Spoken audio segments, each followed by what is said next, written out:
Меня часто спрашивают, какой мод на супергероев самый лучший, и на самом деле я сам не знаю ответ, потому что они все очень разные. Именно поэтому я запускаю новую рубрику, в которой буду сравнивать определенных супергероев в разных модах. Эта рубрика будет жить только благодаря вашей активности, поэтому не поленитесь поставить лайк и подписаться. И как вы уже могли понять, сегодня у нас Железный Человек.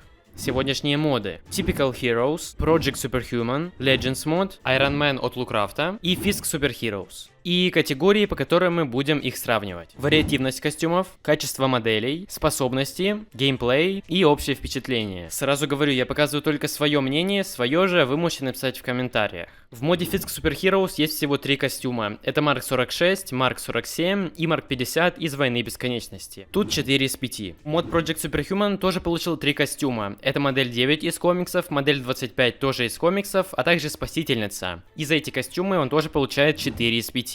А вот в моде Legends или Super Heroes Unlimited пошли немного другим путем и захотели добавить сразу все костюмы Тони Старка. Они верно идут к своей цели, но пока что добавили только 21 первых марков. А еще есть нижнее белье Железного Человека, не знаю, как еще это назвать, в общем, вот. И за костюмы мод получает 5 из 5. В моде Typical Heroes, который, кстати, заброшен, есть всего один костюм Железного Человека, это Марк 50. Ну, оценим, наверное, в 3 из 5. В свой тоже заброшенный мод Лукрафт добавил 6 костюмов и также сенсорный костюм Тони Старка. А еще тут есть возможность добавлять свои костюмы. И в Фискена, кстати, тоже есть, я забыл об этом сказать. Ну, в общем, мод получает 4 из 5. В моде Fisk Super Heroes костюмы сделаны в виде текстур, но у Марка 50 есть пушка, щит и клинок, которые выполнены как простые модели. Но даже так они выглядят хорошо и нормально вписываются в игру. Ставим 4 из 5. Модель 9 выглядит явно плохо, а вот Марк 25 выглядит очень даже хорошо, и он похож на свою версию из комиксов. Ну и Спасительница тоже хороша. 3 из 5. Думаю, многие согласятся, что в Ледженсе очень крутые модели. Они сделаны в майнкрафтовском стиле, что не сильно выбивает их из общего вида игры. И думаю, вы не будете против, если я поставлю им 5 из 5.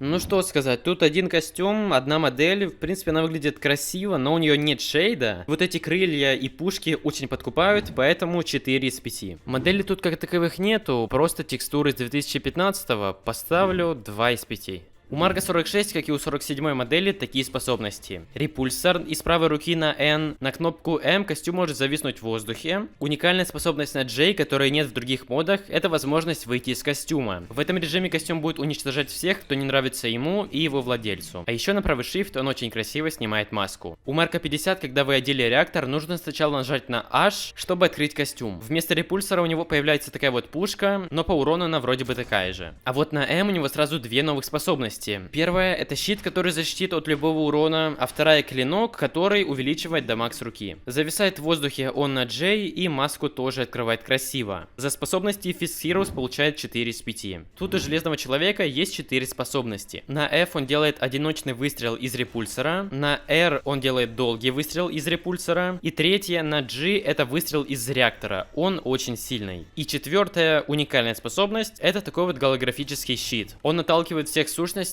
которые пытаются к нему подойти, а полет у него просто как в креативе. А еще, пока я снимал это видео, я заметил у него одну секретную способность. Если взлететь и запустить любой лазер, то включится сверхзвуковой полет. Это крутая пасхалка от разработчика. Но вот что меня реально удивило, это способности Спасительницы. А, стоп, их нету. Тут 3 из 5. Что ж, раз тут много костюмов, то понятно, что и способностей тоже много. И, кстати, в новой версии их будет еще больше. Они, конечно, повторяются, но есть и уникальные для некоторых моделей. Давайте быстро пройдемся по основным. Репульсор, двойной репульсор, выстрел из реактора, использовать оружие, которое можно выбрать на следующую кнопку. В основном тут различные снаряды, но есть и возможность выйти из костюма. Он не будет защищать нас как Fisk Heroes, но зато мы сможем вызвать его с помощью Джарвиса. А у некоторых моделей есть еще и невидимость. Если мы стоим на месте, то игрока полностью не видно. Марк 5 можно надеть с помощью специального кейса, прямо как в Железном Человеке 2. А Марк 7 можно вызвать с помощью специальных браслетов, и тогда он сразу на вас наденется. Это, наверное, из первых Мстителей, хотя я не уверен. С помощью стола Тони Старка мы можем выдать себе Легаси Железного Человека. Для этого нажимаем сюда, и теперь у нас на груди появляется реактор, но без способности. И если бы я не снимал это видео, то не узнал бы, что тут есть еще и способность щит, которая убивает любого моба возле него. А еще есть лазер, про который я тоже не знал. Еще одна очень интересная способность есть у Марка 15 и 16. 12. Они могут менять цвет своего костюма. И, конечно же, у каждого костюма есть спецатаки. Это могут быть репульсоры, реакторы или ракеты. И это были все основные способности героев в моде Legends. Ну что ж, думаю, тут заслуженные 5 из 5. Так как это Марк 50, тут тоже нужно сначала открыть костюм на X, потом на R мы можем включить и выключить репульсоры, а на правую и левую кнопку мыши можем из них стрелять. На F есть разные виды оружия из Войны Бесконечности. Вот такие вот лазерные пушки, отталкивающие кулаки, клинок и, конечно же, ракетки. Я использую старую версию мода, поэтому у меня тут красивый полет, которому с помощью кнопки V можно менять режимы. А еще раньше тут был щит, но он не работает. Итого за способности мод получает 4 из 5. Способностей тут совсем немного, на ПКМ активируется репульсор и на ЛКМ из него можно стрелять. Он, конечно же, может летать, а на пробел полет ускоряется. А также мы можем выйти из костюма, чтобы зарядить реактор или полностью разобрать его на детали. Поставлю 3 из 5.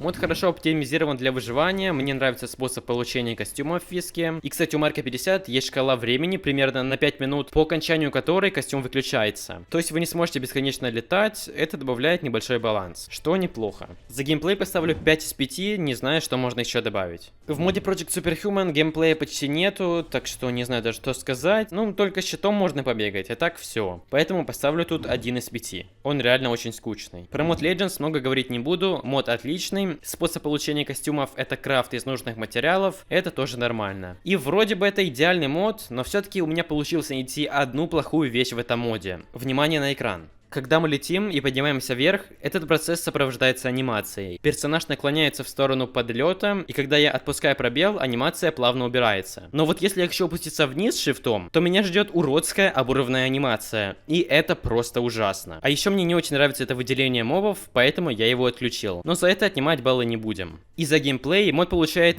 4,8 из 5. Да, я очень злой. С костюмом можно весело побегать в креативе, крафт вроде тоже нормальный, можете посмотреть его у меня в выживании, кстати, я делал давно уже. У способности есть перезарядка, но только этот синий фильтр меня немного бесит. И, пожалуй, снижу за это балл и поставлю в целом 4,5 из 5. С помощью уникального блока конструктора мы можем создавать из этих частей 1000 вариаций костюмов. И, кстати, без сенсорной одежды мы не сможем одеть на себя кострюм. Лукрафт, как всегда, сделал отличный способ получения героя, чего только стоит пиксель-арт реактора в интерфейсе, он мне очень понравился. В целом с модом мало чего можно поделать, поэтому ставлю 4 из 5. Ну что ж, думаю, все уже поняли, что победил у нас мод Legends. В нем лучший железный человек, мы его поздравляем. Он, конечно, на версию 1.7.10. Это, конечно, не 1.12, но и не 1.6.4, за это тоже спасибо. Что ж, такая вот новая рубрика, пишите ваши отзывы о ней в комментариях, я все буду читать, все буду лайкать и отвечать. Пишите в комментариях, кого сравнить следующим, это может быть Человек-паук, Капитан Америка, Флэш или, например, Человек-муравей, все зависит от вашего выбора. Ставьте лайки, подписывайтесь на канал, делитесь видео. Обязательно делитесь видео, это мое самое крутое видео за последние 100 тысяч миллионов лет. Поэтому все, всем удачи, всем пока, друзья, пока-пока.